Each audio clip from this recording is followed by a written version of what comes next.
Step 1. Mark a level line on the surface where the shade structure is to be mounted. It is recommended to have a 5.5 inch minimum clearance above an out-swinging door or window. The front height of the shade structure must be lower than the mounting height, 1/2 inch per foot of projection.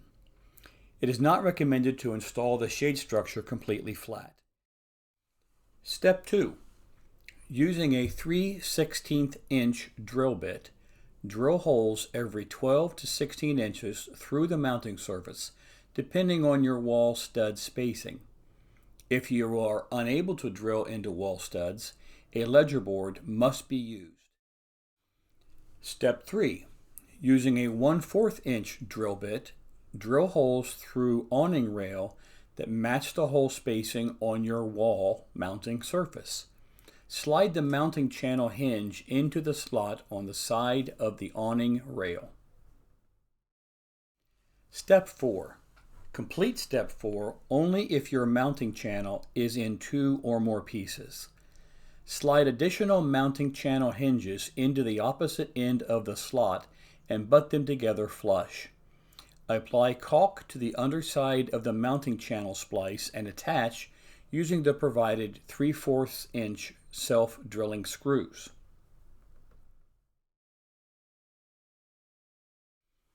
Step 5. Align the holes on the awning rail with the holes in your mounting surface. Attach the awning rail to the mounting surface using the provided 3/4 inch lag screws. Step 6. Apply a generous and continuous bead of high-quality caulking along the back side of the awning rail where it meets the mounting surface. Step 7. Using a chalk line, mark the outside of the shade structure on the foundation. Mark the location of each post by subtracting the desired overhang from the overall dimensions. If a layout drawing was received with your order, use the drawing as a guideline. Step 8. Using the provided standard post mounting bracket, mark the location of the 4 holes in the bracket at a post location. Using a 3/16 inch drill bit, drill holes to match the pattern of the bracket. Remove dust from the holes and attach post mounting brackets to the foundation using the included 1/4 inch Tapcon concrete anchors. Fit the first post over the mounting bracket. Using a 1/8 inch drill bit, drill pilot holes through the post and bracket. Attach the post to the bracket using the provided 1 1/4 inch screws. Repeat this process for all remaining posts. Step 9. Using a 1/8 inch drill bit, drill 4 pilot holes through the post.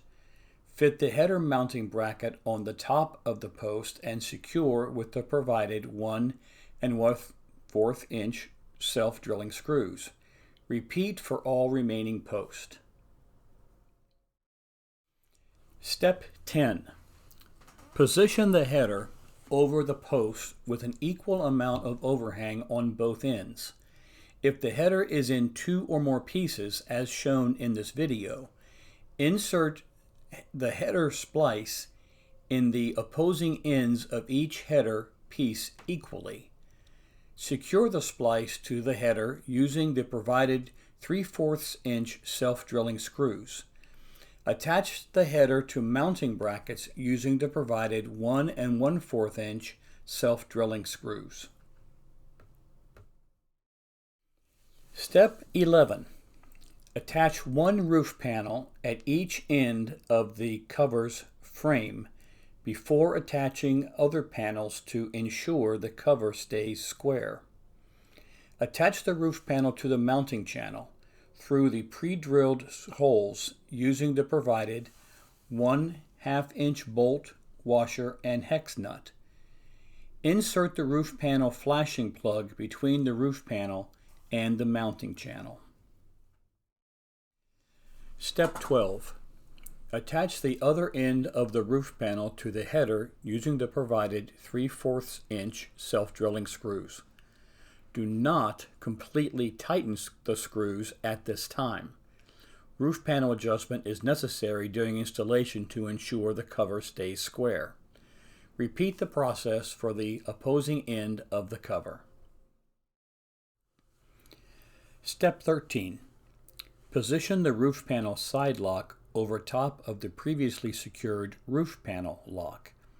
Slide the panel along the lock until the front of the roof panel is flush with the previous roof panel.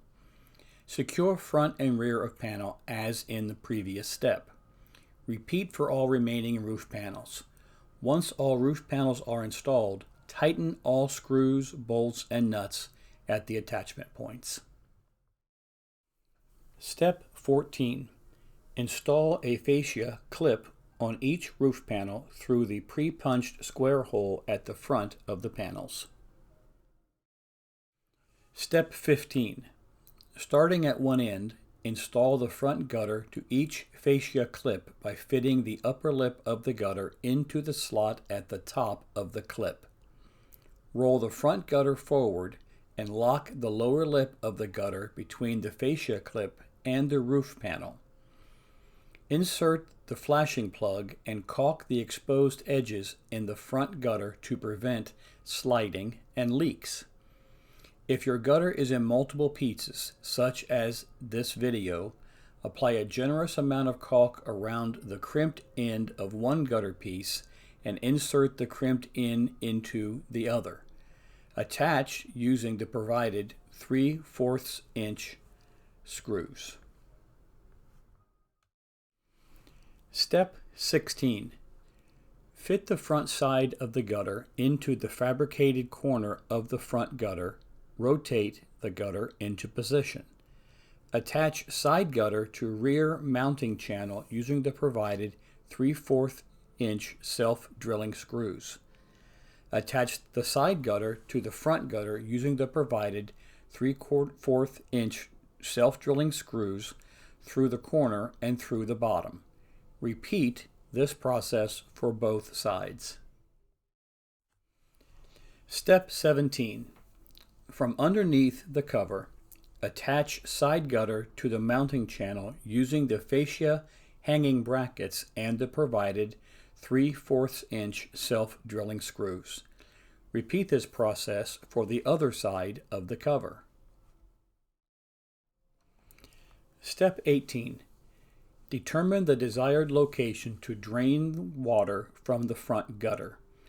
Using a drill, cut a hole no bigger than 2 inches in diameter in the bottom of the gutter.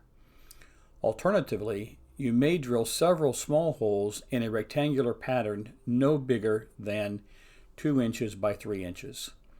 Apply a generous bead of caulk around the top flange of the scupper and attach the scupper using the provided 3/4 inch self-drilling screws.